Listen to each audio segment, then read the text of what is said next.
Hey guys, how's everyone been doing? I'm happy you've checked out another one of my gaming videos with commentary.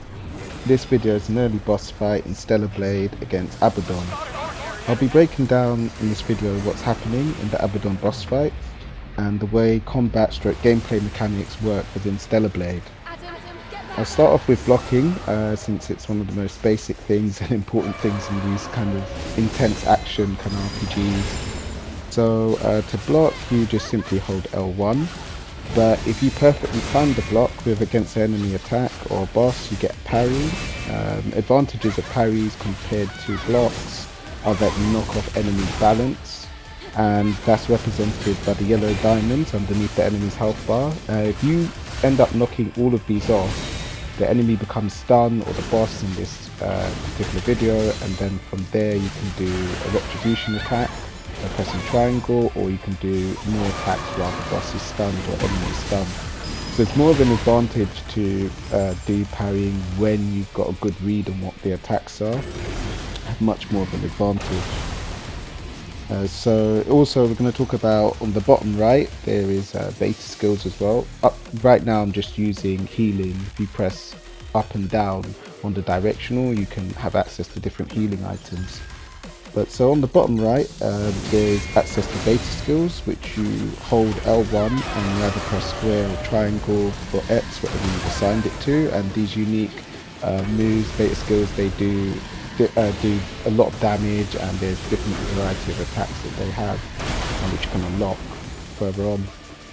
But just talk about some of the basic attacks. If you can when you press square, you get light attacks, and for heavy attacks, you press triangle. If you press square and triangle in succession, you can perform a combination of stringing light and heavy attacks together that performs different combo attacks.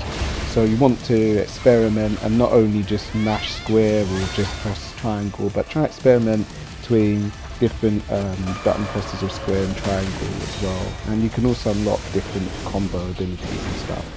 For evasive maneuver, you've got X, which is to jump, and you've got your circle, which is to dodge.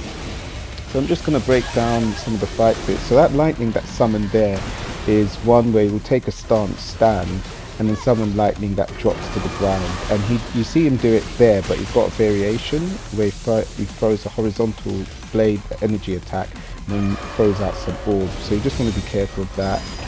That blue flash is an indicator to use a technique called blink, and it allows you to teleport behind the boss or any enemy and then get damage from them as well. And that's normally a 3-hit attack that he does with the 2 swords. There's 1, 2, and then he can jump back from it as well, and he comes forward for 2, 3 slashes. You just want to read and pay attention to the enemy's attack patterns. Like I said, he's doing stance to summon the lightning, and then the lightning that falls around you, you can see it just run away from it. And you can jump up and do that smash as well. Only practice I got was in the demo, so I'm a bit rusty. As you can see, I'm taking quite a lot of damage, but still can explain what's going on and reading attacks as I'm going along as well. I just need to work on my timing. But this is a very early boss fight on in Stellar Blade. I think it's actually the second boss fight. And then he's nearly beaten, he's trying to summon lightning again. And now go to the cinematic cutscene, and you see there was a quick time event, quickly press L1, so remember to do that. I nearly missed it actually, but I got it, and that will successfully conclude the fight with Abaddon. Very early boss fight, like I said, in Stellar Blade.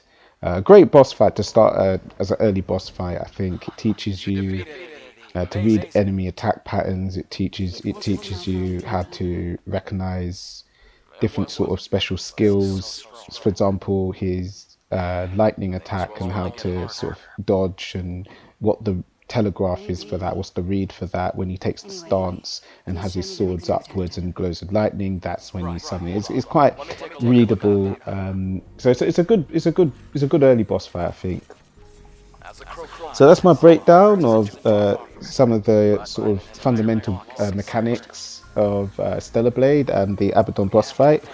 I will be doing parts of the gameplay and parts and the boss fights, I think I'll do specific videos to just run through the strategies of dealing with the bosses, what to expect, what I did throughout beating the boss as well, just for you guys, just to know if you're struggling or you're just curious even, how these bosses beaten in these type of action RPG, Souls-like sort of gameplay, and what to expect. Anyway, hope you enjoyed the video and you check out some more content as well of mine, and keep safe. Take care. Bye.